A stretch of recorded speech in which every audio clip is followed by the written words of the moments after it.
हे ना प्रभु कोथा गेला आचार्य ठाकुर, हे ना प्रभु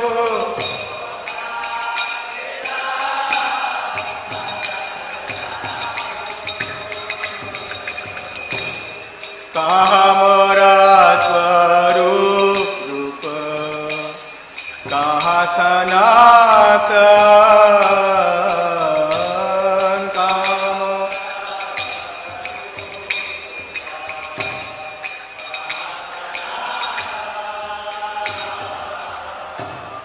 कहाँ दास रघुनाथ पतित पावन, कहाँ दास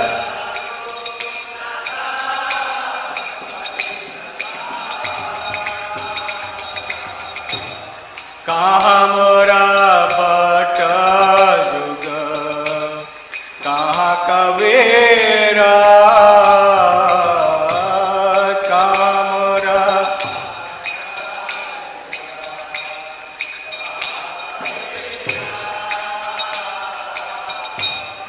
एक काले कोथा गेला गौरा नटरा,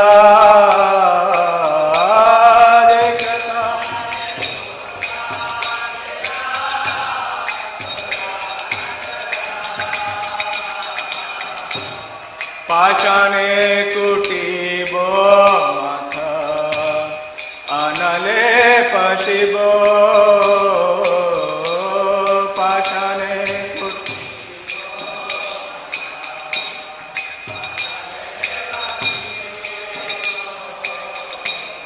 गौरांग गुनेरा निधे कोथा गेले पाबो, गौरांग गुण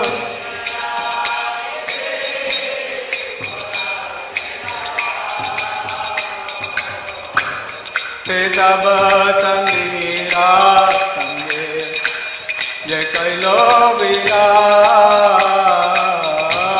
से सब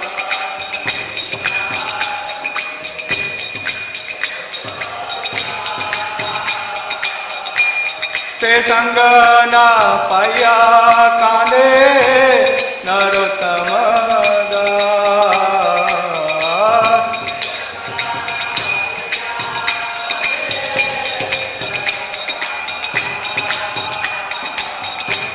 जय अनिलो प्रेमाधन करुणा प्रचुर, जय अनिलो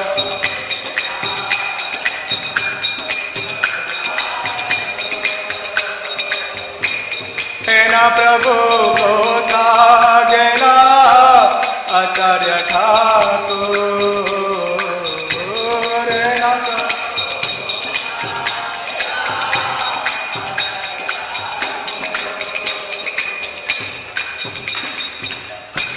जय ओम विष्णुपाद परमहंस परिवाजकाचार्य अष्टोत्तर श्रीमद कृष्ण कृपा श्री मूर्ति अभय चरणारविंद भक्ति वेदांत स्वामी शील प्रभुपाद की जय। जय ओम विष्णुपाद परमहंस परिवाजकाचार्य अष्टोत्तर श्रीमद श्री भक्ति सिद्धांत सरस्वती ठाकुर गोस्वामी महाराज प्रभुपाद की जय।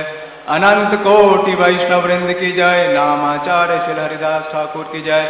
प्रेम से कहो श्री कृष्ण चैतन्य प्रभु नित्यानंद, श्री अद्वैत गदाधर शिवासादि गौर भक्तवृंद, श्री श्री राधा कृष्ण गोप गोपीनाथ श्याम कुंड राधा कुंड गोवर्धन की जय। श्री वृंदावन धाम की जय। श्री मथुरा धाम की जय। श्री नवदीप मायापुर धाम की जय। पुरुषोत्तम क्षेत्र जगन्नाथपुरी धाम की जय। गंगा माई की जय। जमुना माई की जय। तुलसी देवी की जय। भक्ति देवी की जय। श्रील गोपाल घट गोस्वामी तिरुभाव तिथि महामहोत्सव की जय। निताय गौर Premanandi. All glories to the assembled devotees. All glories to the assembled devotees. All glories to Sri Guru and Gauranga. हरे कृष्ण। तो ये जो विरहा विलाप जो ये भजन है जिसकी रचना श्री नरोत्तम दास ठाकुर ने की है, ये विशेष रूप से वो बोल रहे हैं हेना प्रभु के उठा गेला आचार्य ठाकुर। वैसे तो जितने भी गौड़िया वैष्णव हैं वो सब आचार्य हैं जो महाप्रभु के पार्षद हैं, लेकिन विशेष रूप से इस गीत की रचना, इस विरह विलाप की रचना उन्होंने तब की जब उनके परम मित्र श्री रामचंद्र कविराज और उनके गुरु श्री श्रीनिवास आचार्य का तिरोभाव हुआ। तो इतनी विरह वेदना हुई कि उन्होंने इस विरह गीत को लिखा। और श्री श्रीनिवास आचार्य शिष्य हैं श्रील गोपाल भट्ट गोस्वामी के, और उन्होंने षड गोस्वामियों के गुणगान में क्या लिखा? षड गोस्वामी अष्टकम। कृष्णा कीर्तन गान नर्तन परो प्रेमामृतांबो निधि, धीरा धीर जना प्रिय प्रिय करो निर्मत्सरो पूजितो, श्री चैतन्य कृपा भव भुवि भरो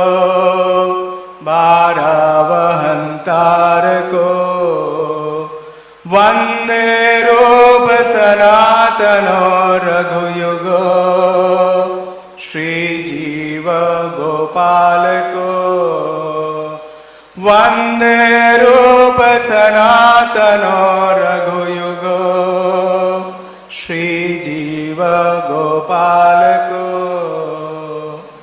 तो वंदे रूप सनातनो एंड रघुयुगो श्री जीवा गोपाल को। तो जो फाइनल गोस्वामी हैं वो हैं श्री गोपाल भट्ट गोस्वामी, जिनका आज तिरोभाव है। और हमारे सारे गोस्वामियों की कई विशेषताएं हैं, उसमें एक बहुत बड़ी विशेषता है। हाँ, वो क्या प्रकट करते हैं? वैराग्य। महाप्रभु की शिक्षाओं में सबसे प्रमुख क्या है? वैराग्य विद्या निज भक्ति योग। तो इस वैराग्य का प्राकट वास्तव में ये 6 गोस्वामी का, भगवान का एक ऑपुलेंस है, वो है वैराग्य। भगवान षड ऐश्वर्य पूर्ण है, सबका फोकस बाकी 5 ऐश्वर्यों में है, लेकिन इस फाइनल ऐश्वर्य में नहीं है, जो कि वैराग्य है। और इसी को सिखाने के लिए महाप्रभु स्वयं प्रकट होते हैं। वैराग्य विद्या निज भक्ति होगा। तो इतने विरक्त हैं ये सब गोस्वामी, और विशेष रूप से श्रील गोपाल भट्ट गोस्वामी, कि उन्होंने निषेध किया कि उनके बारे में, उनके गुणगान में कोई वर्णन नहीं किया जाए। जब श्रीला कृष्णदास कविराज गोस्वामी चैतन्य चरितामृत का लेखन कार्य के लिए उनसे अनुमति और आशीर्वाद लेने गए, तो उन्होंने कहा, ग्रंथे निजेर प्रसंग वर्णित निषेधिला, कि उन्होंने निषेध कर दिया। क्या? कि मेरे निज प्रसंग का ग्रंथ में कोई वर्णन नहीं हो। लेकिन एक प्यार है, एक ही प्यार है जिसमें श्रील गोपाल भट्ट गोस्वामी के बारे में वर्णन श्रीला कृष्णदास कविराज गोस्वामी करते हैं, और प्रभुपाद जी उसमें लंबा तात्पर्य देते हैं। तो आज हम वही प्यार लेंगे। जयो जयो श्री चैतन्य जयो नित्यानंद,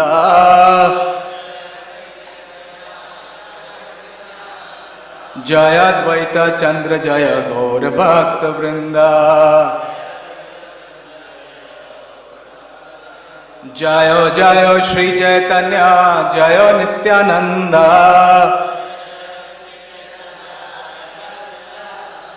जय अद्वैत चंद्र जय गौर भक्त वृंदा, जयो जयो श्री चैतन्य जयो नित्यानंद,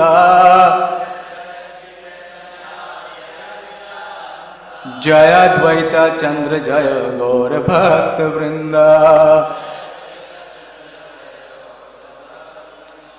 ये प्यार है आदि लीला अध्याय 10, चैतन्य वृक्ष की स्कंद शाखाएं तथा उपशाखाएं, और प्यार संख्या 105।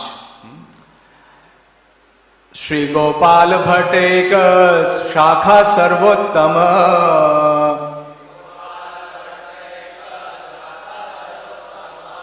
रूप सनातन संगे यारा प्रेमालपन,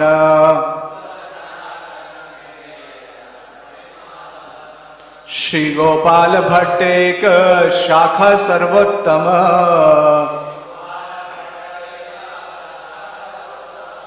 रूप सनातन संगे यारा प्रेमालापन।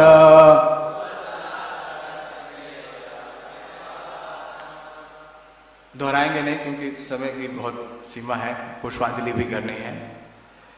तो इसका अनुवाद श्रील प्रभुपाद जी प्रस्तुत कर रहे हैं कि श्री गोपाल भट्ट गोस्वामी उस वृक्ष की 47वीं महान एवं श्रेष्ठ शाखा थे। वे रूप गोस्वामी तथा सनातन गोस्वामी के साथ सदैव भगवत प्रेम विषय वार्ता में व्यस्त रहते थे। जैसे मैंने वर्णन किया, और कहीं भी किसी भी ग्रंथ में, ना तो चैतन्य चरितामृत में, क्योंकि यहाँ तो निषेध किया ही, लेकिन इस आज्ञा का पालन श्रील वृंदावन दास ठाकुर ने भी किया और श्रील लोचन दास ठाकुर ने भी किया। किसी और ग्रंथ में, जो प्रमाणिक ग्रंथ हैं, उन्होंने श्रील गोपाल भट्ट गोस्वामी का वर्णन नहीं किया, लेकिन प्रभुपाद जी ने विस्तृत व्याख्या की है इस बयार की। सुनिए, ध्यान को श्रवण करिए, तो पूरा जीवन चरित्र श्रील गोपाल भट्ट गोस्वामी का यहीं से स्पष्ट हो जाएगा। श्रील प्रभुपाद जी लिखते हैं कि श्रील गोपाल भट्ट गोस्वामी श्रीरंगम के निवासी वेंकट भट्ट के पुत्र थे।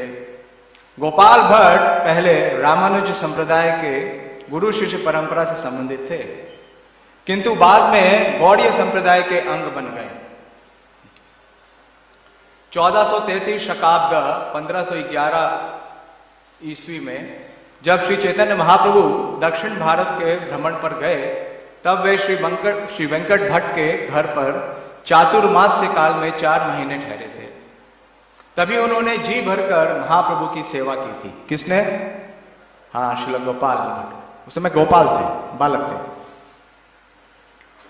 उस समय गोपाल भट्ट को भी महाप्रभु की सेवा करने का अवसर प्राप्त हुआ था। बाद में गोपाल भट्ट गोस्वामी को उनके चाचा महान सन्यासी प्रबोधानंद सरस्वती ने दीक्षा दी। गोपाल भट्ट गोस्वामी के माता पिता अत्यंत भाग्यशाली थे। उन्होंने श्री चैतन्य महाप्रभु की सेवा में सारा जीवन लगा दिया। उन्होंने गोपाल भट्ट गोस्वामी को वृंदावन जाने की अनुमति दे दी और महाप्रभु का चिंतन करते करते उन्होंने अपने प्राण त्यागे। जब भगवान चैतन्य के बाद में बताया कि श्री गोपाल भट्ट गोस्वामी वृंदावन गए हैं, जब भगवान चैतन्य से बाद में बताया गया कि गोपाल भट्ट गोस्वामी वृंदावन गए हैं और वहां श्री रूप तथा सनातन से मिले हैं, तो वे अत्यंत प्रसन्न हुए और उन्होंने श्री रूप तथा सनातन गोस्वामी को सलाह दी कि वे गोपाल भट्ट गोस्वामी को अपने छोटे भाई की तरह रखें और उनकी देखभाल करें। श्री सनातन गोस्वामी ने गोपाल भट्ट गोस्वामी के प्रति अपना अगाध स्नेह के कारण हरि भक्ति विलास नामक वैष्णव स्मृति लिखकर उनके नाम से प्रकाशित किया। तो बहुत विशेष कंफर्मेशन दे रहे हैं श्रील प्रभुपाद कि ये स्मृति किसके नाम से लिखी? हाँ, श्रील गोपाल भट्ट गोस्वामी की। गोपाल भट्ट गोस्वामी ने श्री रूप तथा सनातन गोस्वामी के आदेशानुसार वृंदावन के 7 प्रमुख अर्च विग्रहों में से एक राधा रमन विग्रह की स्थापना की। राधा रमन मंदिर में सेवायित पुरोहित गौड़ीय संप्रदाय के हैं। जब कृष्णदास कविराज गोस्वामी ने चैतन्य चरितामृत लिखने से पूर्व सारे वैष्णवों से अनुमति प्राप्त की, तो गोपाल भट्ट गोस्वामी ने भी उन्हें आशीर्वाद दिया, किंतु ये अनुरोध किया कि उनका नाम का पुस्तक में उल्लेख ना किया जाए। सब लोग चाहते हैं कि नाम का उल्लेख बार बार हो, लेकिन गोस्वामी क्या कहते हैं? निषेध है। इसलिए कृष्णदास कविराज गोस्वामी ने बहुत ही सतर्कता पूर्वक चैतन्य चरितामृत में एक आध स्थानों में ही श्री गोपाल भट्ट गोस्वामी का नामोल्लेख किया है। शिलाजीव गोस्वामी ने अपने तत्संदर्भ के प्रारंभ में लिखा है, दक्षिण भारत के एक भक्त जो ब्राह्मण कुल में जन्मे थे और रूप गोस्वामी तथा सनातन गोस्वामी के घनिष्ठ मित्र थे, उन्होंने एक पुस्तक लिखी, किंतु ये काल क्रमानुसार संकलित नहीं है। अतः मैं एक शूद्र जीव उस पुस्तक को घटनाओं को क्रमबद्ध करने का प्रयत्न कर रहा हूं, जिसके लिए मध्वाचार्य श्रीधर स्वामी रामानुजाचार्य तथा गुरु शिष्य परंपरा के अन्य वरिष्ठ वैष्णवों के निर्देश की सहायता ले रहा हूं। भागवत संदर्भ के प्रारंभ में भी शिलाजीव गोस्वामी ने ऐसी ही बात लिखी है। श्री गोपाल भट्ट गोस्वामी ने षट क्रिया सार दीपिका पुस्तक लिखी। हरि भक्ति विलास का संपादन किया, षड संदर्भ ग्रंथ की भूमिका लिखी तथा कृष्ण कर्णामृत पर भाष्य लिखा। उन्होंने वृंदावन में राधा रमण अर्च विग्रहों की स्थापना की। गौड़ गणादेश दीपिका 184 में उल्लेख है कि कृष्ण लीलाओं में उनका पहले का नाम अनंग मंजरी था। कभी कभी उन्हें गुण मंजरी का अवतार भी बतलाया जाता है। श्रीवास आचार्य तथा गोपीनाथ पुजारी उनके दो शिष्य थे। ओम अज्ञानतिमिरन्धस्य ज्ञानाञ्जनशलाकया चक्षुरुन्मीलितं येन तस्मै श्रीगुरुवे नमः। श्रीचैतन्यमनोभीष्टं स्थापितं येन भूतले स्वयं रूप कदा मह्यं ददाति स्वपदान्तिकं। वन्देऽहं श्रीगुरो श्रीयुतपदकमलं श्रीगुरून् वैष्णवांश्च। श्रीरूपं साग्रजातं सहगण रघुनाथान्वितं तं सजीवं साद्वैतं सावधूतं परिजनसहितं कृष्णचैतन्यदेवं श्रीराधा कृष्णपादान् सहगण ललिता श्रीविशाखान्वितांश्च। हे कृष्ण करुणा सिंधु दीनबंधु जगतपते गोपेश गोपिका कांत राधा कांत नमोस्तुते। ताप्त कांचन गौरांगी राधे वृंदावनेश्वरी वृषभानुसुते देवी प्रणमामि हरिप्रिये। वाञ्छा कल्पतरुभ्यश्च कृपा सिन्धुभ्येव च पतितानां पावनेभ्यो वैष्णवेभ्यो नमो नमः। जय श्री कृष्ण चैतन्य प्रभु नित्यानंद श्री अद्वैत गदाधर शिवासादि गौर भक्त वृंद। हरे कृष्णा कृष्णा कृष्णा हरे हरे, हरे राम राम राम हरे हरे। नमो विष्णुपादाय कृष्ण प्रेष्ठाय भूतले श्रीमते भक्ति वेदांत स्वामिनिति नामिने। नमस्ते सारस्वते देवे गौरवाणी प्रचारिणे निर्विशेष शून्यवादी पाश्चात्य देश तारिणे। जैसा श्री प्रभुपाद जी बतला रहे हैं कि ये श्रील रूप और श्री सनातन गोस्वामी के अनुगत में थे।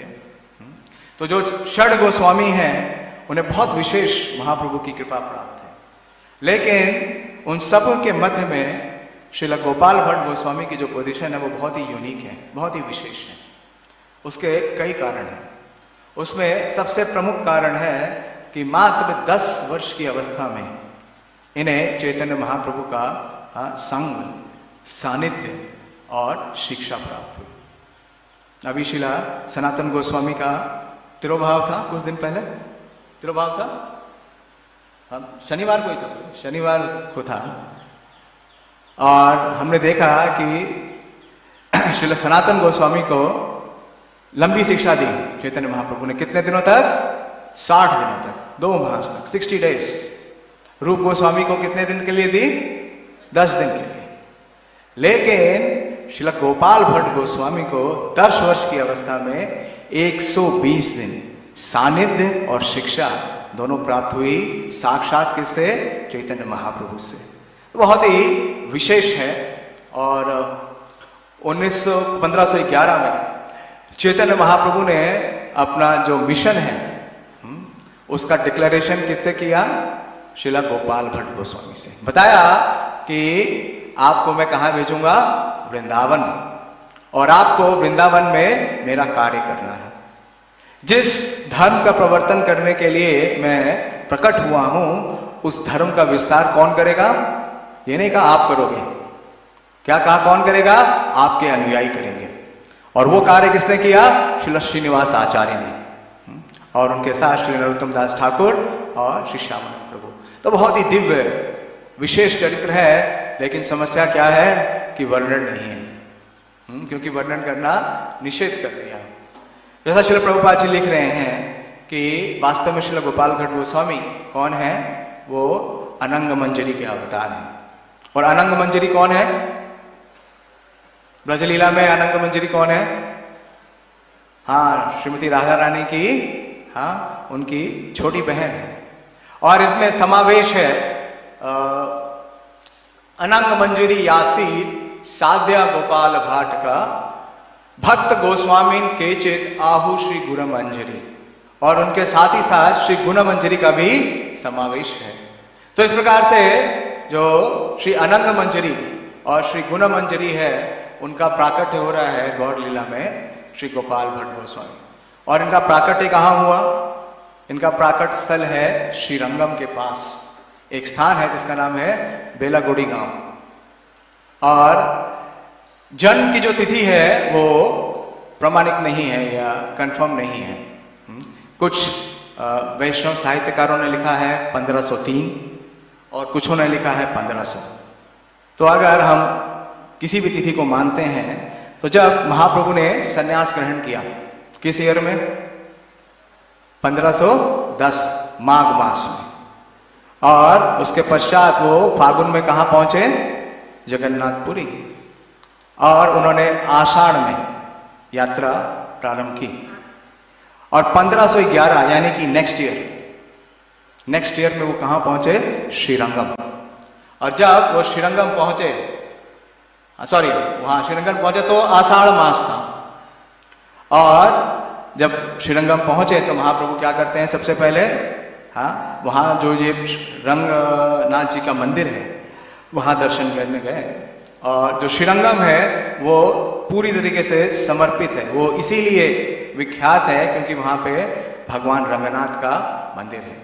और जितने भी विष्णु टेम्पल्स हैं, जितने भी भगवान विष्णु के मंदिर हैं, उन सभी मंदिरों में सबसे विशाल और सबसे बृहद जो विग्रह है और मंदिर है वो श्री रंगनाथ जी का। प्रभुपाद जी विस्तार लिखते हैं जब महाप्रभु प्रवेश करते हैं। तो अगर आपको डिटेल्स चाहिए हाँ, तो आप देख सकते हैं मध्य लीला और अध्याय 9, जब महाप्रभु का श्रीरंगम में प्रवेश होता है। तो महाप्रभु क्या करते हैं कि सबसे पहले जब वो श्रीरंगम में प्रवेश करते हैं तो रंगनाथ जी का दर्शन करने जाते हैं। और रंगनाथ जी का दर्शन करने से पूर्व, क्योंकि वो जो स्थान है वो कावेरी के तट पे है और कावेरी के बारे में इतना गुणगान है, विशेष रूप से श्रीमद् भागवतम में 11वां स्कंद 5वां अध्याय और 38 से लेकर 40 तक की जो श्लोक संख्या है, उसमें नारद मुनि शिक्षा दे रहे हैं वासुदेव जी को। दोस्त जी, कौन किसको दे रहा है? वासुदेव कौन? जो कि भगवान श्री कृष्ण के पिता हैं। और उसमें नारद मुनि वर्णन कर रहे हैं कि जो द्रविड़ देश है जहां पे श्री गोपाल भट्ट गोस्वामी प्रकट हुए, उस द्रविड़ देश में जो नदियां हैं और विशेष रूप से जो कावेरी है, उस कावेरी के जल का जो पान करता है वो भगवान वासुदेव के शुद्ध भक्त बनते हैं। केवल प्रमाणिक है, आप देख सकते हैं, मैंने इसको देखा श्रीमद् भागवतम 11.5 38 to 40, तो बहुत विशेष वर्णन है। तो बचपन से ही इनका प्राकट हुआ ऐसे विशेष परिवार में। इनके जो पिता हैं वो हैं श्री वेंकट भट्ट और वो श्री संप्रदाय के श्री रामानुजाचार्य के संप्रदाय से दीक्षित हैं और श्रीरंगम के मुख्य पुरोहित हैं। और उनके बड़े भ्राता हैं श्री तिरुमल भट्ट और उनके अनुज हैं श्री प्रबोध भट्ट। तो ये तीनों ही भ्राता, ये पूरा परिवार पूरी तरीके से अनुरक्त है श्री रंगनाथ जी की सेवा में। इनका एक ही कार्य है, पूरे परिवार का एक ही कार्य है, वो है भगवान की अर्चन और उनको समर्पण। तो ऐसे परिवेश में इनका जन्म होता है और बचपन से ही बहुत विशेष इनके अंदर प्रतिभा है शास्त्रों को जानने की और ग्रंथों को पढ़ने की। और इनके जो पिता के अनुज हैं श्री प्रबोध भट्ट, वो भी बहुत बड़े विद्वान हैं, बहुत विद्वान हैं। तो उनसे इनकी शिक्षा प्राप्त होती है। और जब ये लगभग 10 वर्ष के थे, अगर हम माने कि इनका जन्म का वर्ष 1500 है, तो 1511 में 11 साल के होते हैं और अगर 1503 माने तो 8 साल के होते हैं। तो जो भी हो, मतलब लगभग 10 वर्ष की इनकी आयु की अवस्था थी। तो चैतन्य महाप्रभु का प्रवेश होता है कहाँ? श्रीरंगम में, साउथ इंडिया टूर पे। और चैतन्य महाप्रभु क्या करते हैं? कावेरी नदी में स्नान करते हैं और रंगनाथ जी के मंदिर में दर्शन करने के लिए जाते हैं। और जैसे ही वो मंदिर में प्रवेश करते हैं, रंगनाथ जी का श्री विग्रह देखते हैं, तो क्या हो जाता है? प्रेमावेश। प्रेमावेश केला बहुत कानन रतन, देखी चमत्कार हैला सब लोकेरा मन। तो प्रेमावेश, महाप्रभु का जो प्रेम का आवेश है उसका पूरा प्राकट्य होता है। श्री राधा पार्षदी भगवान की जय, श्री सीताराम लक्ष्मण हनुमान की जय, श्री निताई गौर सुंदर की जय। और महाप्रभु नृत्य करने लगते हैं, कीर्तन करने लगते हैं। तो ऐसा दृश्य दक्षिण भारत में कभी किसी ने देखा नहीं इस प्रकार। और संन्यास वेश में है, संन्यास ले चुके हैं। एक सन्यासी इस प्रकार से प्रेमावेश में इस प्रकार का उद्दंड नृत्य कर रहा है, कीर्तन कर रहा है। तो इसको देख करके वहां के जो मुख्य सारे लोगों का जो आकर्षण है उसका केंद्र हो गए चैतन्य महाप्रभु। और विशेष रूप से इनके जो पिता थे, श्री गोपाल भट्ट गोस्वामी के पिता श्री वेंकट भट्ट, वर्णन आता है कि वो उस समय अर्चन कर रहे थे श्री रंगनाथ स्वामी का।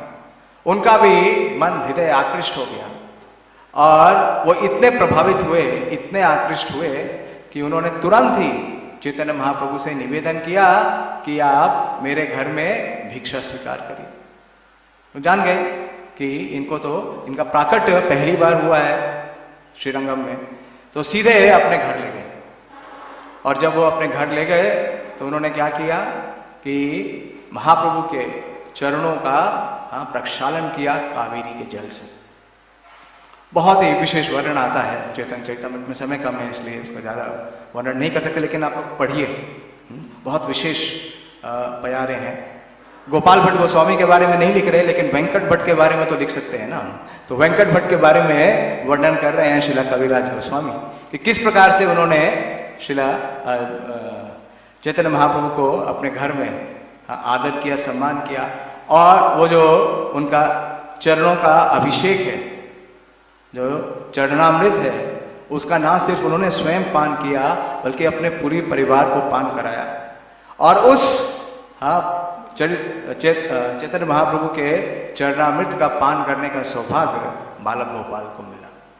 और जैसे ही उन्होंने उस चरणामृत का पान किया, उनके अंदर भी क्या हुआ?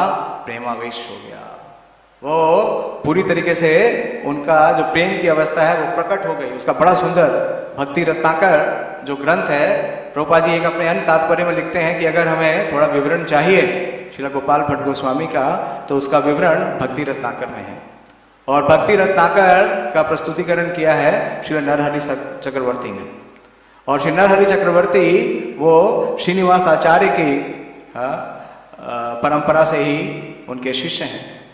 तो भक्ति रत्नाकर का जो दूसरा ही प्यार है, काफी बड़ा ग्रंथ है, सर्वसाक्षी को बताते हैं, उसमें 15,000 प्यार है। वो चैतन्य चरितामृत और चैतन्य भागवत दोनों से बहुत बड़ा है। दोनों में 11,555 प्यारे हैं लगभग, लेकिन भक्ति रत्नाकर में 15,000 प्यार है। लेकिन एक बड़ा दुख की बात है कि वो प्यारे केवल बंगला में है, हिंदी या इंग्लिश में वो प्यार उपस्थित नहीं है। प्रभु जी नहीं है, किसी ने अभी तक उसका प्रस्तुतिकरण नहीं किया, केवल एक समराइज्ड फॉर्म में है। और वो भी मुझे लगता है वो भी इनकम्प्लीट है, क्योंकि 15,000 प्यारों का अनुवाद भी नहीं है। तो दूसरे ही पहले प्यार के जो मंगलाचरण में भक्ति रत्नाकर में श्री नरहरि चक्रवर्ती लिखते हैं, तो चैतन्य महाप्रभु का गुणगान करते हैं। और विशेष बात क्या है, जो उनकी दूसरी प्यार है, जो मंगलाचरण का प्रस्तुतिकरण है, उसमें वो श्रील गोपाल भट्ट गोस्वामी का वर्णन करते हैं। और ये बहुत प्रासंगिक है कि जब गोपाल भट्ट गोस्वामी ने जैसे ही चैतन्य महाप्रभु का चरणामृत प्राप्त किया, तो वो लिखते हैं श्री भट्ट गोपाल पादब्ज बृहंग श्रीमत् सचिनंदन हेम रूप श्री भक्ति रत्न प्रभारेका दक्ष पाहि प्रभु श्री नीलाय द्विजेंद्र। मुझे कल सौभाग्य मिला, कल हैग्रीव प्रभु ने क्लास दी थी, तो मैंने उनको वो बंगाली प्यार दिखाई और उनसे ट्रांसलेशन कराया और लिखा। तो बोल रहे हैं श्री गोपाल भट्ट पादब्ज भृंगा, भृंग समझते हैं ना, हाँ, जो मधु से मधु है, जो फूलों से क्या करता है, मधु का रस का आस्वादन करता है। तो गोपाल भट्ट गोस्वामी क्या करते हैं, इसी प्रकार से पादाब्ज भृंगा, किसके, श्रीमद सचिनंदना, कि जो चैतन्य महाप्रभु हैं उनके पाद का जो रस है, जो आस्वादन है, उसको वो करते हैं एक भृंग की तरह। ऐसे ही किया उन्होंने। जैसे ही चैतन्य महाप्रभु का प्राकट हुआ, उन्होंने क्या किया कि वेंकट भट्ट ने उनका चरणाभिषेक किया और उसका जैसे ही उन्होंने पान किया तो उनके अंदर प्रेम प्रकट होने लगा और उनका रूप भी परिवर्तित हो गया। हेम रूपः, उनका रूप भी परिवर्तित हो गया, उनका वर्ण कैसा हो गया, गौण वर्ण हो गया। श्री भक्ति रत्न प्रभारेक दक्ष, और जो भक्ति का रत्न है वो उनके हृदय में उदित हो गया और वो बहुत दक्ष हैं, वो द्विजेंद्र हैं, सभी ब्राह्मणों में वो श्रेष्ठ हैं। और ऐसे श्री गोपाल भट्ट गोस्वामी का मैं आश्रय प्राप्त करता हूँ। बहुत सुंदर ट्रांसलेशन है। Oh my Prabhu Shri Gopal Bhatt, you are like a bee at the lotus feet of Shri Gaurahari. Oh son of Venkat, the most valuable ornament of divine love and devotion, most skillful of the devotees of the lord, king of the Brahmanas, please save me. तो इस प्रेम का उन्होंने आस्वादन किया। जैसे नरोत्तम दास ठाकुर के लिए प्रेम कहाँ सुरक्षित रखा, पद्म में, और इस चरणामृत का पान करते ही उनका महाप्रभु के प्रति जो प्रेम है उसका प्राकट्य हुआ। और फिर हर समय वो 24/7 महाप्रभु की सेवा में पूरी तरीके से अनुरक्त है। महाप्रभु का सानिध्य और महाप्रभु का सेवा, महाप्रभु की शिक्षा, उनसे श्रवण, ये सारे कार्य उन्होंने किया। और उनके परिवार में इतना हर्ष हुआ महाप्रभु के आगमन से कि तुरंत ही जो श्री वेंकट भट्ट हैं वो बहुत ही कुशाग्र हैं, उन्होंने एक और निवेदन कर दिया, बड़ा एक्स्ट्रा ऑर्डिनरी निवेदन। क्या बोलते हैं, चातुर्मास से कृपा करी रहा मोरे घरे, कृष्ण कथा कहा, कृष्ण कथा कही कृपा उद्धार हमारे। तो पहला निवेदन तो स्वीकार कर लिया महाप्रभु ने, क्या किया, प्रसाद स्वीकार कर लिया। लेकिन जैसे ही प्रसाद स्वीकार किया तो दूसरा निवेदन कर दिया। क्या बोले कि आषाढ़ मास चल रहा है, इसके बाद कौन सा मास आ गया, चातुर्मास। अभी शुरू हुआ चातुर्मास, श्रील सनातन गोस्वामी के तिरुभाव तिथि से ही शुरू हुआ। तो बोले कि अब तो 4 मंथ्स जो है वो चातुर्मास के हैं, और सन्यासी क्या करता है, इन 4 मंथ्स में ट्रैवल नहीं करता। तो आप किसी एक स्थान पे रुकेंगे तो कृपा करके वो स्थान मेरे घर को बनाइए। चातुर्मास से कृपा करी रहो मोरे घर। और आप क्या करिए, कृष्ण कथा कहा कि आप कृष्ण कथा कहिए।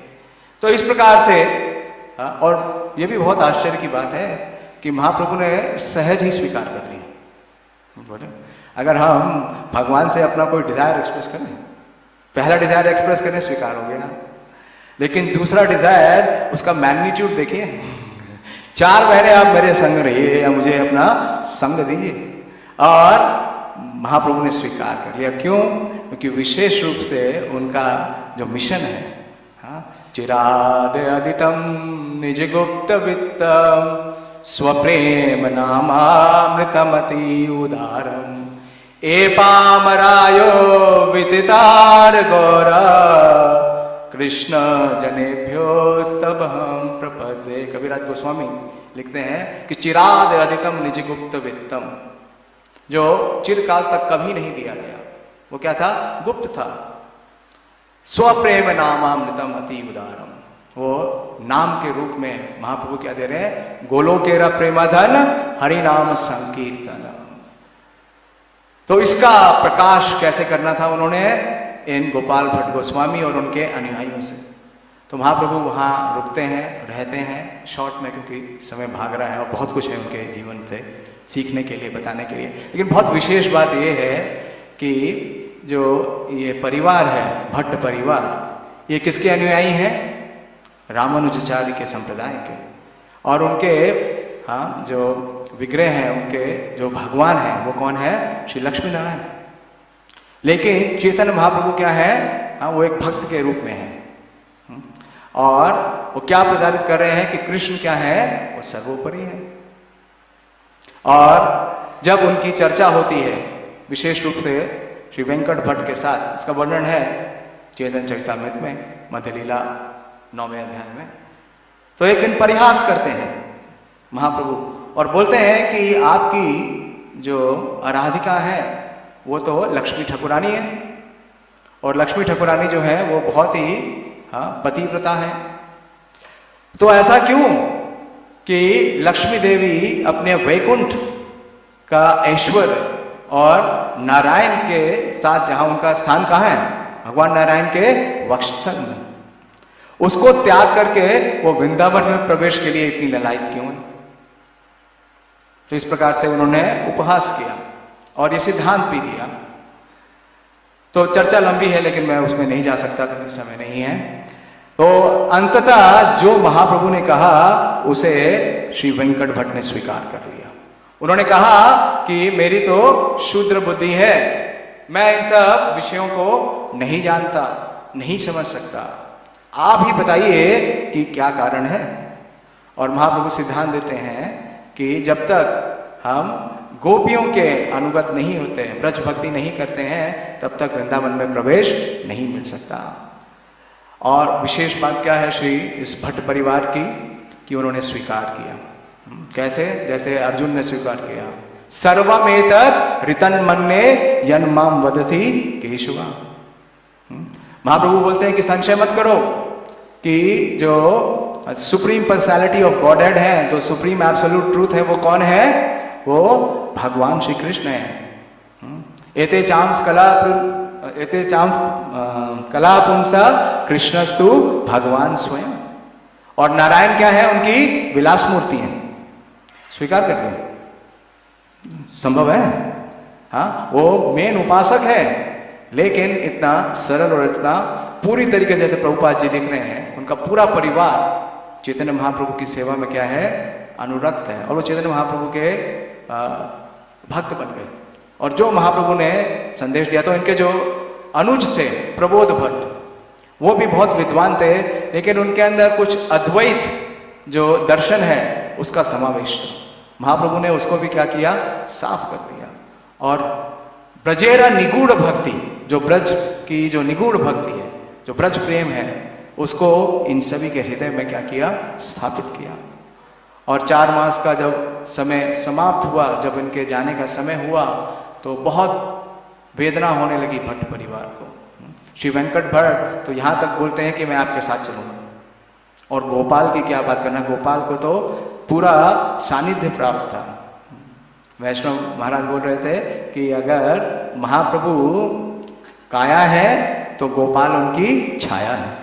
24/7 पूरे 4 मास तक उन्होंने महाप्रभु का संग प्राप्त किया, उनका सानिध्य प्राप्त किया। और एक बार उनकी इच्छा हुई कि वो महाप्रभु की नवदीप जो लीला है उसको नहीं देख सके, तो महाप्रभु ने उन्हें स्वप्न में नवदीप में प्रवेश दिया। और उन्होंने देखा श्री नित्यानंद प्रभु अद्वैताचार्य के साथ किस प्रकार से महाप्रभु संकीर्तन विलास करते हैं। तो जब जाने का समय आया तो उस विरह वेदना में महाप्रभु ने उन्हें निर्देश दिया। और विशेष निर्देश क्या दिया कि मैंने आपकी पूरी फ्यूचर की प्लानिंग कर दी। देखिए, गोपाल भट्ट गोस्वामी के फ्यूचर की प्लानिंग किसने की? भगवान चैतन्य महाप्रभु ने स्वयं। हम डिवोशनल लाइफ में आ भी जाते हैं, लेकिन अपना फ्यूचर अपने अनुसार प्लान करने का प्रयास करते हैं। हाँ, लेकिन गोस्वामी बहुत विशेष हैं। सनातन गोस्वामी क्या कहते हैं कि मैं नहीं जानता मेरे लिए क्या श्रेष्ठ है। क्या है वो प्यार? किछु नहीं जाने क्या है ग्राम में। हाँ, नहीं, के आमी की बात वाली, के आमी की बात वाली। हाँ, ग्राम उससे पहले प्रभु जी को तो पता ही है। सनातन गोस्वामी बोलते हैं ना कि कृपा, हाँ बोलो, के आमी कैनो अमर जारा त्रापत आए, यहाँ नहीं जानी कैमनो हित हो, कि मेरा हित किस प्रकार से होगा मैं नहीं जानता, तो कृपा करके आप बताइए। और महाप्रभु ने जो परम हित है वो बताया श्री गोपाल को उस समय, और कहा कि आप थोड़े समय के बाद, जब तक आपके माता पिता उपस्थित हैं इस धरा धाम में, तब तक आप घर छोड़ के नहीं भागना। पहला निर्देश क्यों? क्योंकि रघुनाथ दास गोस्वामी ने यह कार्य किया, भागे। लेकिन यहां निषेध कर दिया। क्यों? क्योंकि वो परम वैष्णव है, महाप्रभु के परम भक्त हैं। तो कहा कि जब तक आपके माता पिता उपस्थित हैं आप उनकी सेवा करिए, और जब आपके माता पिता अप्रकट होते हैं तो आप कहाँ जाइए? वृंदावन में। और वृंदावन में आप मेरे प्रमुख जो शिष्य हैं श्री रूप और सनातन, 1511 में महाप्रभु मिले थे रूप और सनातन गोस्वामी से? नहीं मिले थे। हाँ, 1514 के बाद मिले, लेकिन उन्होंने उसी समय बतला दिया और कहा कि आपके द्वारा मैं अपने इस प्रेम के धर्म का क्या करूंगा? प्रवर्तन करूंगा। तो आप वृंदावन जाना। तो कुछ समय बाद, 20 वर्ष तक, कुछ समय बाद नहीं, 1511 से लेकर के अगले 20 वर्षों तक, हाँ, श्री गोपाल रहे अपने माता पिता के संग। लेकिन महाप्रभु ने एक और निर्देश दिया कि आप सभी शास्त्रों और ग्रंथों का बहुत विद्वता के साथ निरूपण करिए, अध्ययन करिए। और जैसे प्रभुपाद जी लिख रहे हैं कि उन्होंने दीक्षा किससे प्राप्त की? श्री प्रबोध भट्ट से। प्रबोध भट्ट उनके जो पिताजी के छोटे भाई हैं, वो बहुत बड़े सन्यासी बने गौड़िया वैष्णव के, श्री प्रबोधानंद सरस्वती। और उन्होंने, उनके भी हृदय में महाप्रभु का संग प्राप्त करके और श्रवण करके वृंदावन के लिए इतनी महिमा हुई कि वो वृंदावन आ गए। उन्होंने संन्यास ले लिया और वृंदावन महिमा अमृत नामक ग्रंथ दिया, जिसमें एक उनके वृंदावन की 100 उनकी रचनाएं हैं, जिसमें शतक लगाया उन्होंने, शतक दिया है। वृंदावन महिमा अमृत का शतक है, 100 महिमाएं हैं, पूरी 100 रचनाएं हैं जिसमें वृंदावन की महिमा दी है। और उन्होंने चैतन्य महाप्रभु पे चैतन्य चंद्रामृत दिया और श्री राधा रस सुधा निधि नामक ग्रंथ भी दिया। बहुत ही उच्च कोटि के विद्वान और वैष्णव, उनसे पूरे शास्त्रों का अध्ययन किया इन वर्षों में और बहुत दक्ष हो गए और बहुत इनकी ख्याति हो गई कि ये बहुत बड़े स्कॉलर हैं। और जब लगभग 20 वर्ष बाद, यानी कि लगभग 1530 में, जब श्री वेंकट भट्ट और उनकी पत्नी का नाम है सदम्बा, श्री सदम्बा, उनका तिरोभाव हुआ, तो गोपाल भट्ट गोस्वामी को हर पल याद था कि उन्हें क्या करना है। तो वो तो प्रतीक्षा कर रहे थे। उनके हृदय में इच्छा थी कहाँ जाने की? पुरी जाने की, क्योंकि महाप्रभु उस समय पुरी में थे। लेकिन जो महाप्रभु का निर्देश है वो सर्वोपरि है, तो वो कहाँ पहुँचे? वृंदावन। और जब वो वृंदावन पहुँचते हैं तो श्री प्रबोधानंद सरस्वती से मिलते हैं और वो उन्हें ले जाते हैं श्री रूप और सनातन गोस्वामी के पास, उनसे मिलाते हैं। और सनातन गोस्वामी और रूप गोस्वामी बड़े ही हर्षित होते हैं और उन्हें अपने छोटे भाई की तरीके से स्वीकार करते हैं, इतना प्रेम देते हैं, विशेष रूप से श्री सनातन गोस्वामी। और श्री रूप गोस्वामी महाप्रभु को सूचित करने के लिए कि गोपाल वृंदावन आ गए हैं, एक पत्र लिखते हैं। और ये वर्णन आता है कि जब वो पत्र लेकर के जो संदेश वाहक है वो पहुंचता है पुरी, उस समय भगवान चैतन्य महाप्रभु टोटा गोपीनाथ मंदिर में हैं और उनके सारे पार्षद उनके मध्य में हैं, श्री गदाधर पंडित, श्री हरिदास ठाकुर, नित्यानंद प्रभु, अद्वैताचार्य। और महाप्रभु ये चिंता व्यक्त कर रहे हैं कि कई दिनों से रूप और सनातन का कोई संदेश नहीं आया। मेरा एक और अत्यंत भक्त है, अनन्य भक्त है गोपाल, वो वृंदावन पहुंचा या नहीं। और उसी समय जो ये संदेश वाहक है वो आके महाप्रभु को ये समाचार देते हैं, शुभ समाचार, और महाप्रभु बहुत प्रसन्न होते हैं। महाप्रभु इतने प्रसन्न होते हैं कि गोपाल की जो गुणगान है वो अपने पार्षदों के बीच में करते हैं, बताते हैं कि किस प्रकार से जब उन्होंने दक्षिण भारत की यात्रा की और द्रविड़ देश में गए श्रीरंगम में, तो किस प्रकार से गोपाल और उनके परिवार ने उनकी सेवा अर्चना की। और महाप्रभु विशेष रूप से उनके लिए कुछ उपहार भेजते हैं, ये बहुत विशेष है। भक्ति रत्नाकर में इसका वर्णन है कि श्री डोर कोपीन बहिर्वास और आसन। फर्स्ट इंफॉर्मेशन मिली तो उन्होंने क्या दिया? श्री डोर और कोपीन और बहिर्वास, बहिर्वास का मतलब उत्तरी। तो महाप्रभु यही स्वीकार करते थे। उन्होंने संन्यास ले लिया तो क्या करते थे? डोर कोपीन बहिर्वास, बस यही। तो क्या दे दिया उन्होंने? महाप्रभु ने गोपाल भट्ट गोस्वामी को संन्यास दे दिया। और एक आसन भी प्रदान किया। तो ये सब जो अनुपम भेंट हैं, वस्तुएं हैं, तदीय महाप्रभु की लेकर के जो संदेश वाहक है वृंदावन पहुंचा, तो रूप और सनातन गोस्वामी बड़े ही प्रसन्न हुए। और श्री सनातन गोस्वामी ने कहा कि महाप्रभु ने आपको गुरु की उपाधि दी है कि आप शिष्य स्वीकार करें। क्योंकि क्या दिया उन्होंने? आसन, और कहा कि आप इस पर बैठिए, विराजिए। लेकिन श्री गोपाल भट्ट इतने विनम्र हैं, विद्वत्ता, विनम्रता, वैराग्य और विशुद्ध प्रेम, ये बहुत ही विशेष है सारे गोस्वामियों के जीवन चरित्र में। उन्होंने स्वीकार नहीं किया। और क्या किया? आज भी अगर आप जाएंगे तो वो आसन आपको पूजित मिलेगा। कहाँ? श्री राधा रमन जी के प्रांगण में, विग्रह के बिल्कुल बगल में। उस पर कभी बैठे नहीं। तो विशेष रूप से जब इनका वृंदावन आगमन हो गया तो ये श्री सनातन गोस्वामी के साथ सेवा में लग गए। और विशेष रूप से इन्हें जो सेवा दी, प्रभुपाद जी तात्पर्य बता रहे हैं, ग्रंथों के लेखन के कार्य की। और जो वैष्णव स्मृति है, हरि भक्ति विलास, बहुत ही विवरण है उसके अंदर। जितने भी विधि विधान है उसमें 20 विलास हैं।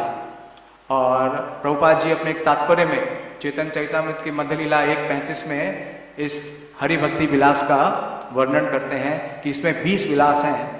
और ये विलास बहुत महत्वपूर्ण है। सबसे पहला विलास बताता है कि किस प्रकार से जो एक शिष्य है उसका अपने गुरु के साथ किस प्रकार से संबंध स्थापित होता है दीक्षा के माध्यम से, उसके मंत्र क्या हैं।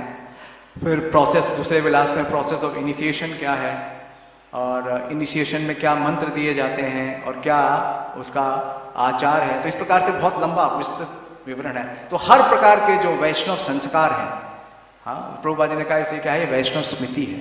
तो सब रूल्स एंड रेगुलेशंस इस हरि भक्ति विलास में। तो इसका प्रभुपाद जी एक तात्पर्य में लिखते हैं कि इसका जो कंटेंट है, इसका जो मतलब मूल जो सब्जेक्ट मैटर है, उसका कंपाइलेशन किसने किया है? श्रील गोपाल भट्ट गोस्वामी ने।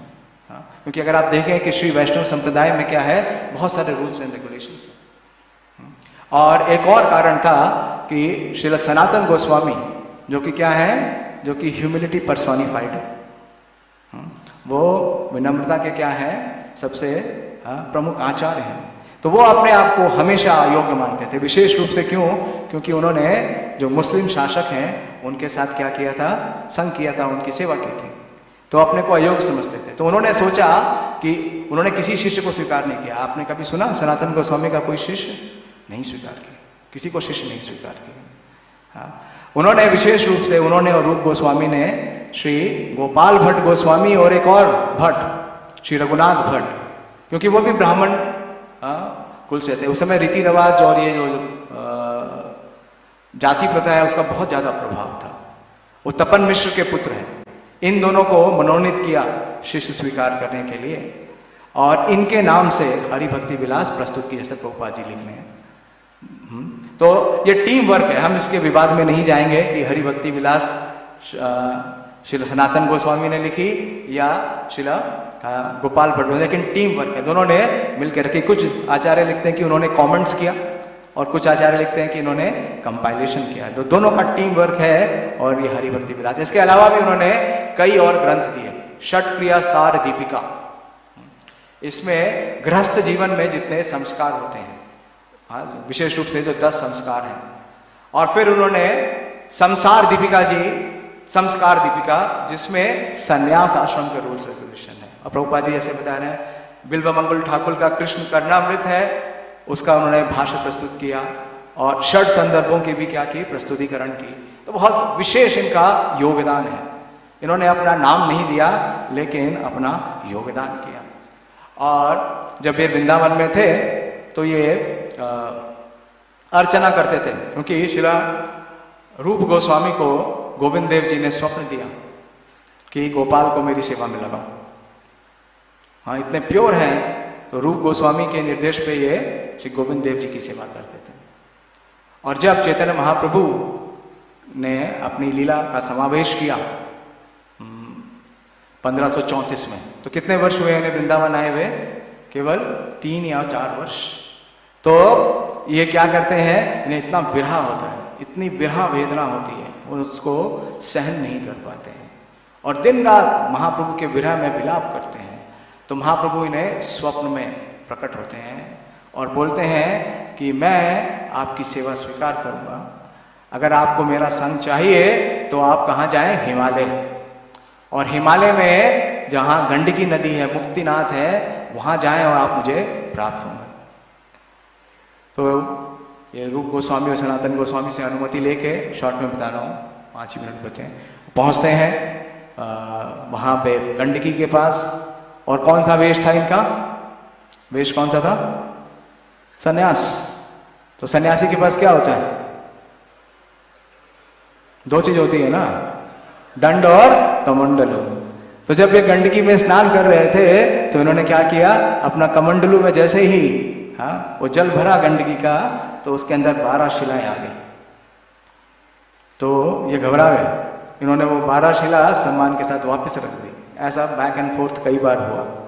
तो इन्हें ध्यान आया कि महाप्रभु ने मुझे इंगित किया था। तो महाप्रभु अब किसके रूप में प्रकट हो रहे हैं? शालिग्राम शिला। तो लेके आ गए और शालिग्राम शिला की उपासना करने लगे उसी स्थान पे जहाँ आज राधा रमन जी का मंदिर है, वो निधिवन के पास में है। और जब ये जा रहे थे तो ये सहारनपुर में रुके थे, देवबंद गांव के पास। और वहाँ पे जो जागीरदार थे उस गांव के, शर्मा पंडित थे, ब्राह्मण, उनके घर रुके थे और उनका कोई संतान नहीं था। तो इनके आशीर्वाद से उन्हें संतान भी प्राप्त हो गया और ये वापस वृंदावन आ गए और वृंदावन आकर शालिग्राम की सेवा कर रहे थे। तो एक बार वृंदावन में एक बहुत ही पुण्य आत्मा वहाँ पे आई दर्शन करने के लिए भगवान का, और बहुत सारे उपहार लेके। बड़ा धनी व्यापारी था लेकिन भक्त भी। तो वो सभी गोस्वामी के मंदिरों में गए और सबको बहुत सारे अलंकार और कीमती वस्त्र दिए उनके ठाकुर की सेवा के लिए।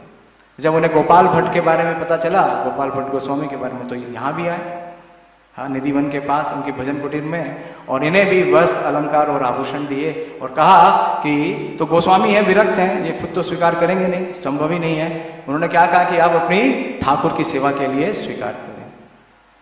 तो गोपाल भट्ट गोस्वामी बोलते हैं कि मेरे ठाकुर मेरे ठाकुर का तो इस प्रकार से रूप ही नहीं है कि मैं उन्हें श्रृंगार कर सकूं। लेकिन बहुत अनुरोध करने पे उन्होंने उसे रख लिया। और वर्णन आता है कि उसके समीप ही नरसिंह चतुर्दशी थी। तो नरसिंह चतुर्दशी के दिन उन्होंने उपवास किया और ये विचार करने लगे, ये वेदना करने लगे कि देखिए मेरे हृदय में तो प्रेम है ही नहीं, पाषाण है मेरा हृदय। इसीलिए तो आप मेरे सामने किस रूप में है? पाषाण के रूप में है। श्रील रूप गोस्वामी के प्रेम में आप गोविंद देव के रूप में प्रकट हो गए।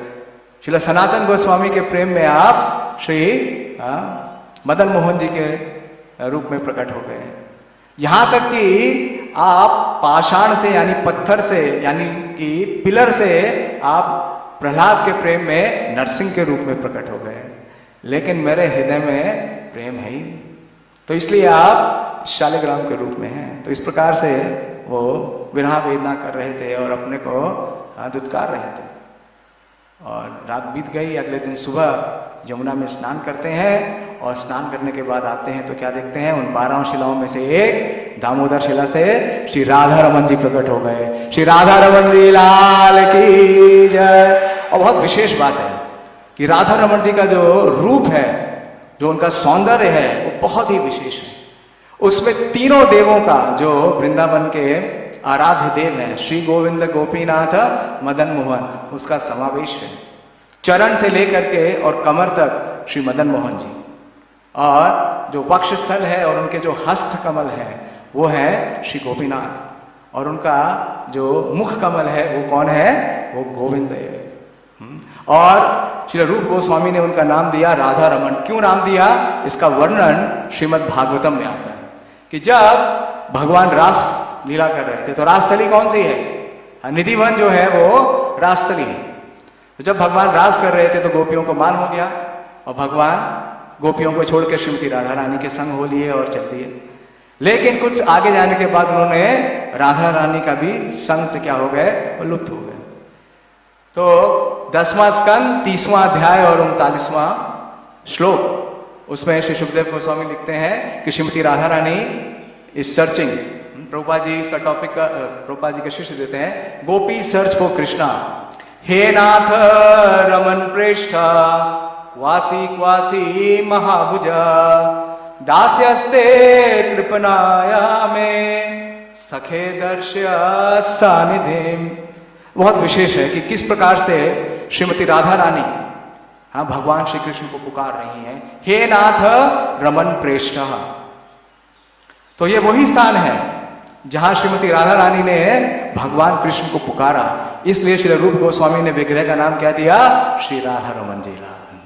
ये बहुत विशेष बात है और मुझे स्वयं ये बात वहाँ के जो गोस्वामी हैं जो सेवा में हैं कई वर्षों से, उन्होंने बताया और जो बताया कि ये श्लोक भी है श्रीमद् भागवतम में। फिर मैंने आके इस श्लोक को देखा तो ये देखा कि ये वही स्थान है। तो श्रीमती राधा रानी क्या कह रहे हैं, हे नाथ रमन प्रेष्ठा। हाँ, रमन का मतलब है जो लवर है और प्रेष्ठा का मतलब है जो डियर है। तो राधा रमन ही नाम क्यों दिया, क्योंकि भगवान श्री कृष्ण क्या करते हैं, श्रीमती राधा रानी को हाँ ये जो प्लेजर है, हाँ ये जो रमन कराते हैं। और तो राधा रमन के दो अर्थ हैं कि one who gives pleasure to Shrimati Radha Rani, तो इसलिए राधा रमन, और दूसरा one who takes pleasure with Shrimati Radha Rani. तो इस विशेष रूप का प्राकट कराया श्रील गोपाल भट्ट गोस्वामी। मेरा समय समाप्त हो गया है, तो श्रील गोपाल भट्ट गोस्वामी बहुत विशेष है और जो स्टैंडर्ड है डीटी वर्शिप का, बहुत कुछ है बताने के लिए राधा रमन जी के ऊपर। मैंने क्लास की थी अर्च विग्रह के ऊपर, तो काफी रिसर्च किया था राधा रमन जी के ऊपर। तो वहां का जो डीटी की वर्शिप का स्टैंडर्ड है वो आज भी श्री प्रभुपाद जी ने उसे स्वीकार किया कि ये सबसे टॉप मोस्ट है। इतना प्योर है, इतना प्योर है कि वहां अग्नि हाँ अभी भी प्रज्वलित है पिछले 500 वर्ष से। और भगवान भी इतने विशेष हैं कि उनके दंत कमल आप देख सकते हैं जब भगवान प्रसन्न होते हैं। और वहाँ के गोस्वामी बताते हैं उनके नेल्स अभी भी बढ़ते हैं, काटने पड़ते हैं। और भगवान का अपना डाइनिंग हॉल है, वो ऐसे भोग नहीं स्वीकार करते जैसे हम करते हैं ऑल्टर में ले गए, वो अपने डाइनिंग हॉल में जाते हैं और समय निर्धारित नहीं है। क्यों? क्योंकि 5 वर्ष के गोपाल की वात्सल्य अवस्था, जैसे माता यशोदा उनका लाड करती हैं और उन्हें खिलाती हैं, उसी भाव से श्री गोपाल भट्ट गोस्वामी के अनुयायी उनकी सेवा करते हैं। उनका तिरोभाव आज के दिन हुआ तो हम देख सकते हैं पूरा जीवन उनका चैतन्य महाप्रभु की जो शिक्षाएं हैं उसका क्या है, उसका पूरा प्राकट्य है। ऐसे श्री गोपाल भट्ट गोस्वामी के श्री चरणों में हमारा कोटि कोटि प्रणाम है और उनसे यही हमारी प्रार्थना है कि हमारे हृदय में भी चैतन्य महाप्रभु की शिक्षाओं के लिए और उनके निर्देश के लिए थोड़ी भी अनुरक्ति हो तो हमारा जीवन सफल हो जाएगा। श्री गोपाल भट्ट गोस्वामी तिरोभाव तिथि महामहोत्सव की जय, श्रील प्रभुपाद की जय, उपस्थित सभी भक्तवृंद की जय, निताय गौर प्रेमानंदी, हरि हरि बोल। कहना चाहते हैं? हरे कृष्ण। केवल 2 मिनट, उसके बाद पुष्पांजलि। 2 मिनट के लिए थोड़ा विचार करेंगे कि गोपाल भट्ट गोस्वामी के लिए चैतन्य महाप्रभु ने जो आदेश दिया, तो पहला आदेश था विवाह नहीं करना, और दूसरा माता पिता की सेवा तब तक करना जब तक वो जीवित रहें, और उसके बाद वृंदावन चले जाना। तो ये आदेश जो चैतन्य महाप्रभु ने दिया गोपाल भट्ट गोस्वामी को, तो ये इस कारण से दिया कि माता पिता जो है शुद्ध भक्त थे और उनका कोई भी आग्रह नहीं था कि उनका पुत्र जो है विवाहित हो। तो पुत्र की इच्छा पर है कि विवाह करे या ना करे, हैं। तो इस प्रकार से माता पिता जो थे वो ऐसे शुद्ध भक्त थे, तो चैतन्य महाप्रभु ने आदेश दिया। लेकिन रघुनाथ दास गोस्वामी ने अपना माता पिता को छोड़ा, क्योंकि माता पिता उनको बांधना चाहते थे इसी बंधन में कि उनका जो व्यापार है वो चले, और विवाह भी उनका कर दिया था। तो रघुनाथ दास गोस्वामी को निकलना आवश्यक था, भागना जरूरी था। तो कभी कभी भक्तों के लिए जो है ऐसी भी आवश्यकता हो जाती है कि घर छोड़ करके भागें। तो रघुनाथ दास गोस्वामी की तरह कुछ लोग जो है घर छोड़ करके भागते भी हैं। लेकिन कुछ भक्त ऐसे भी हैं जो कि माता पिता का कोई आग्रह नहीं होता है कि भाई वो विवाह में बंधे, तो वो जो है माता पिता की सेवा करें, उसके बाद फिर जो है फुल टाइम डिवोटी बन जाए। तो दोनों प्रकार की स्थितियाँ होती हैं, दोनों प्रकार से लोग भक्त बनते हैं। श्री गोपाल भट्ट गोस्वामी तिरुभाव तिथि महामहोत्सव की